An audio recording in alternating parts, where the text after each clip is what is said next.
If you are mindlessly playing 8+ hours a day, stop. I want you to ask yourself the following question. What do you achieve by playing so much?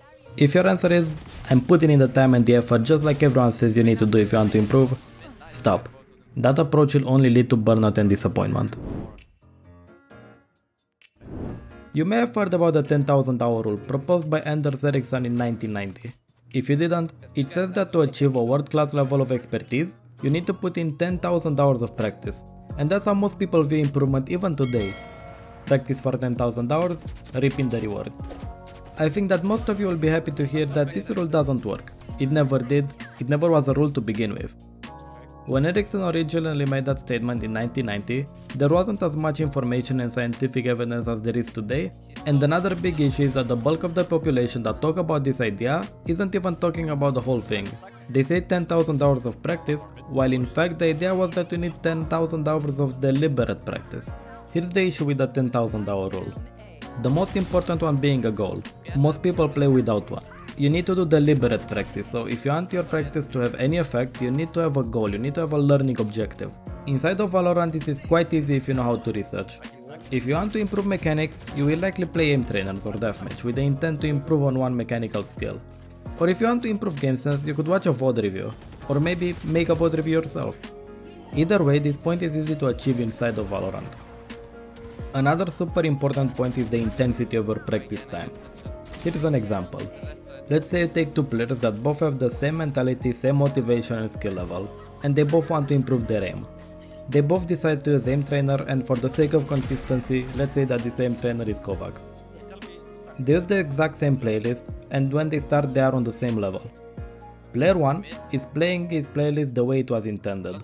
He plays his scenario from start to finish with maximum focus and then moves on to the next scenario as the routine suggests. Player 2 however does things a little bit differently. He takes breaks between runs, he even restarts the run if it doesn't start well, so he isn't that focused. Can you see the difference? Player 1 will complete their playlist first. They will get all the benefits from that practice, while player 2 has to spend even extra time just to finish the playlist.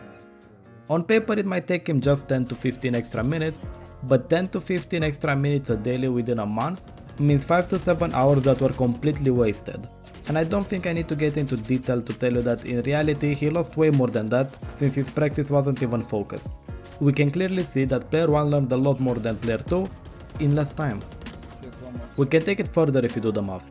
In 1 year, player 1 spent 365 hours in total to complete the playlist, while player 2 spent 425 hours, and he's still worse than player 1 because he wasn't focused while practicing. And this example is only talking about 1 hour a day. Just imagine how much time you're actually wasting by playing 8 hours a day. Because is it really 8 hours, or is it just like 3 focused hours and then 5 wasted hours? That's a question you have to ask yourself. The good news is that you can very easily fix this issue. Spread your game time into blocks. Make 2 blocks of 3 games each. You can put them in any time frame you want, but make sure that there is at least an hour break between them. If you do this, you will be a lot more focused during the games. Mainly because you give yourself time to mentally reset. I wouldn't really recommend doing 3 blocks unless you also exercise and have a good sleep pattern and good nutrition and whatnot, because I would recommend that you review your games instead. But if you can help yourself and you really wanna play, you can do 3 blocks. I think that we can all agree that it's more important that we have quality practice hours rather than practicing for a lot of hours but summing up to nothing. How to make practice more efficient.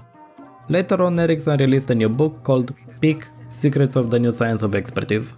He goes into detail about much more efficient ways to improve at any skill. But before we talk about that, I don't want to give you any idea that you can just practice less and achieve more. Sure, if you apply these concepts that I'm about to present to you, you might become more efficient. But if you reduce your practice too much, your growth will not increase. But if you are going to be consistent with your practice schedule, I can assure you that you will experience growth.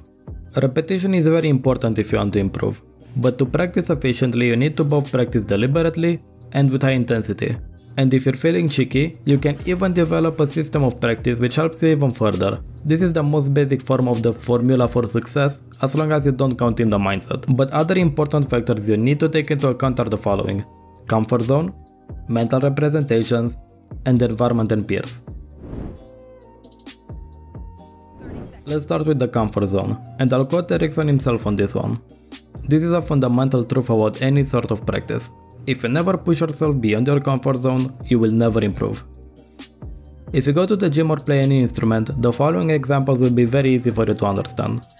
If you keep going to the gym lifting the same weights over and over again, you will not gain any muscle, no matter how hard you try, even if you add in more reps. You will build endurance, that's true, but your actual strength will remain the same unless you push yourself out of the comfort zone by adding in more weights. Another example is with playing an instrument. Playing the same song over and over again will not make you improve at playing the chords. This one is quite funny actually. If you go ahead and push yourself out of the comfort zone by playing other songs, harder songs, then go back to the original, you'll be surprised at how much easier it is to play the song now that you've tried out different things. It's the same in Valorant. If all you do is playing the game without pushing yourself, without testing how great your potential is, by playing aggressive for example, even if it might lose you a few rounds, and it's clear that you didn't make the correct decision at the time, you will not improve as much as someone that does that. You will only struggle and get hard stuck.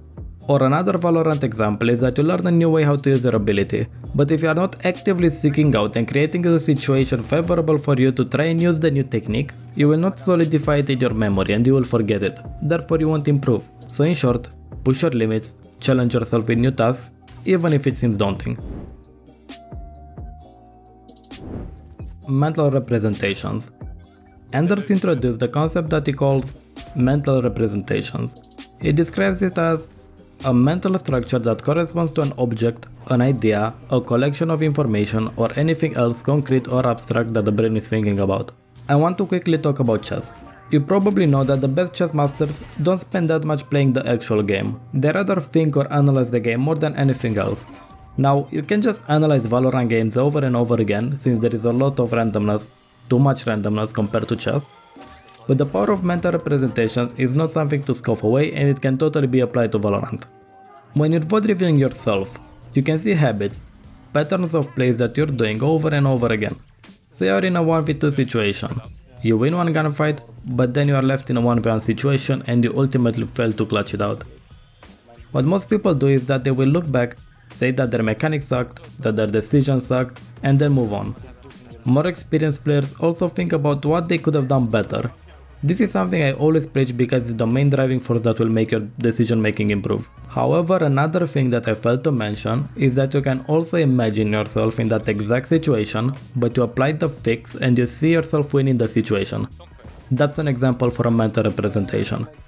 I know, it might sound a bit stupid, but I guarantee you that most of, if not all the top pros do this.